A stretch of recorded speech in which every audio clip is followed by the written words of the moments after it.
Welcome back to Cripple Fix It. Just going to do a quick summary here of the welding job. It went pretty well. I'm very happy with it. And I'll show you now some pictures of the finished article, all bar the little cover plate which goes over the flooring. I've laid that in place at the end of the video. You'll see that I haven't screwed it on yet because I need to get some self-tapping screws the right length. But it was good. I mean, we started about 11:30, finished at about 3:30 after clearing up. So that's 3 hours, say. That's with 2 people. To be fair, it probably wouldn't take, because I was filming most of the time. My brother did 90% of the removal of the old one, literally because he just was away. He's a bit like a greyhound. You set him in the right direction, he just goes. So I'd like to thank him for helping me out. Having said that, he did try to set light to me twice, which was a little bit disturbing, and he doesn't seem to have any respect for the disabled. You see, he'll say, "Mind out," and I'm sitting on the floor, and "Mind out," and he'll start grinding, covering me in sparks. And I can't get out of the way that quick, so I just cover myself up like this. Which worked, I suppose. He then put a highly inflammable dust sheet down just for me to weld on. And then I was welding away, and of course, as you know, when you've got a helmet on, flames don't really show up other than what you're doing. I then smelt something funny and noticed that what I was sitting on was caught on fire. And it was that sort of material which spreads like a fuse. I think it's still burning now, he told me yesterday. So, apart from those little hiccups, it went very, very well. I want to highlight this.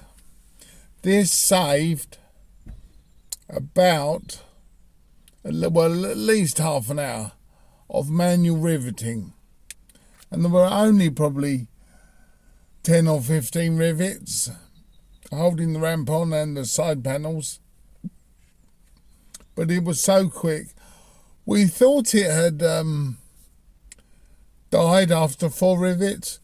But it was because, and then I suddenly thought, has he removed my brother was doing the riveting, has he removed the pin, which snaps off every time, of course.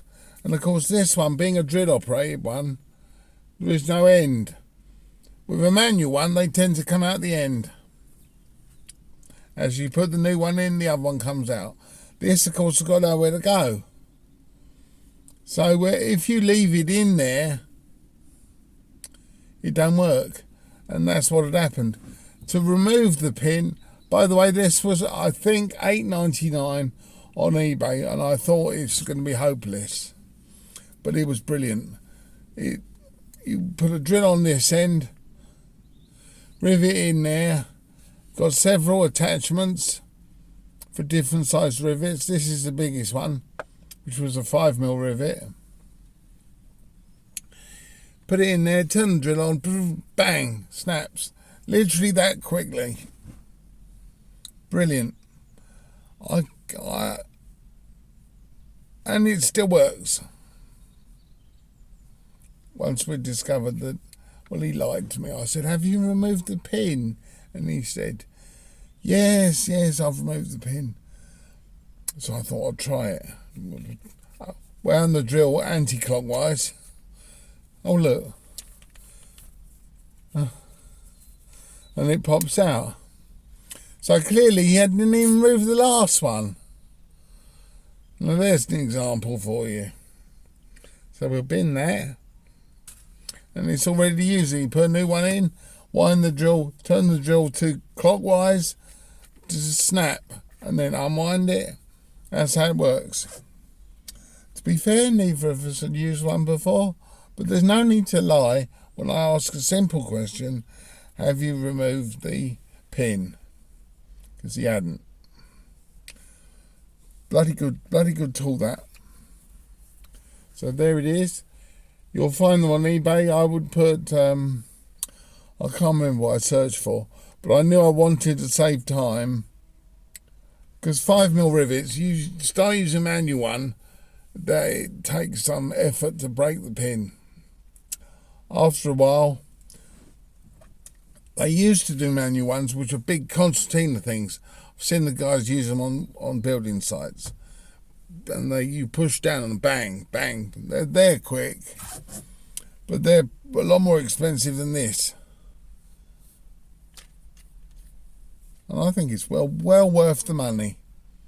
Just to save half an hour. It would have been worth every penny if it had died at the end. So there's a little tip. If you got riveted to do, get one of these. Don't expect it to last forever.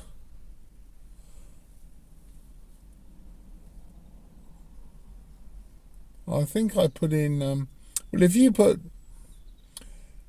I think I put automatic riveter in as a search term in eBay. If you put drill operated riveter, it would come up. Good. I think it came with some rivets as well, but I didn't use them. I ordered some extra ones because I knew I needed 5mm. And it's on there perfect. I think it probably, because you don't wobble around, the rivets are actually better. So that's it. I think that's the job done. So if you're going to tackle a task like this yourself and you haven't got help, allow another hour or so. But it was handy that he just did all the removing, which is always a nightmare. The removing probably took most of the time 2.5 hours. Putting back together, the welding took, we used a little bit of it speeded up. The welding took, let's say, an hour with grinding off. I've since painted. On the video that I showed you a minute ago, you'll see I put some sealant on the back edge where the box section meets the floor all the way along, and then painted. And I put some sealant on the front edge. I painted all of it. It's going to outlast the car anyway, for sure. So, a good job, well done, I think. It was potential of being an absolute nightmare of a job, but it actually went okay. I ordered the steel about that too long, which is fine. You always want it too long rather than too short, because you can always cut it off, which my brother did. He cut the steel to the right length. G-clamped it up, I welded it on. The top I decided to spot, but rather than getting under the car and attempting to weld the back edge, instead of that I drilled 5 or 6 10mm holes where the ramp bolts down, and then when the metal comes up you've got a hole and then the box below, and then I just filled in the hole with weld. So effectively spot welding. It's slightly stronger than spot welding. And that's it. So please subscribe. I haven't got any big jobs like that coming up, but I have a which was a casualty of the, well, it wasn't really a casualty of that, it was a casualty of it being a not very good tool. An angle grinder to fix. We think it's brushes, which should be easy, although most tools like this have a cap each side with the brushes below them. This hasn't. But when you plug in, bang it, it starts. Then you get to put it in position, it stops. Bang it again, it's just no good. So hopefully I'll repair that for my brother. In another video, that'll be. And hopefully it won't be like the drill chuck, which my drill wasn't used because the battery didn't charge very well. Don't know why. Don't think it turned it on. It was hopeless. So we used this drill. With the riveter we used an electric plug-in drill. Mains. Because it needed a bit more oomph. So get one of them. And if you don't have any help, it's fine if you don't have any help, and split it over 2 days, maybe. If you're not up to doing it. But it saved me from being 100% ruined the next day. I was only 50% ruined. Which was the result.